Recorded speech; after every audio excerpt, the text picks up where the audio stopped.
वृद्ध आश्रम में माँ की आखिरी इच्छा। एक बार एक बूढ़ी माँ को उसके बेटे ने वृद्ध आश्रम में ले जाकर छोड़ा। इस माँ को ये वही इकलौता बेटा था जिसके लिए इस माँ ने जीवन भर संघर्ष किया। इस बेटे के लिए वो सब कुछ किया जो एक माँ को करना चाहिए, माँ कर सकती थी। और आज भी अपने बेटे को किसी भी तरह की परेशानी ना हो, इसलिए आश्रम में रहने के लिए भी तैयार हो गई। वृद्ध आश्रम में रह रही माँ हमेशा अपने बेटे को याद करती, मगर बेटा केवल साल में एक बार उसको मिलने जाता या फिर फ़ोन पर बात कर लेता। कई साल बीत गए। वृद्ध आश्रम से बेटे को एक दिन फ़ोन आया। उन्होंने कहा, बेटा जल्दी से आश्रम में आके अपनी माँ से मिल लो, वो बहुत सीरियस है।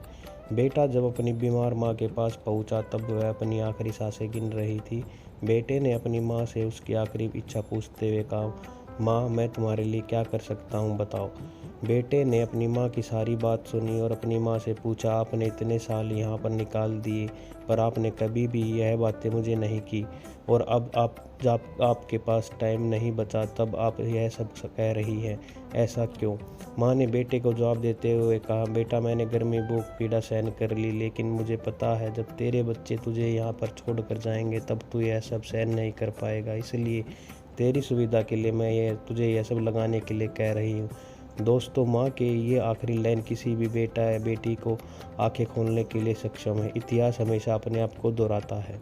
अगर आप चाहते हैं कि आपके साथ भी अच्छा व्यवहार हो तो आपको भी दूसरों के साथ अच्छा व्यवहार करना पड़ेगा।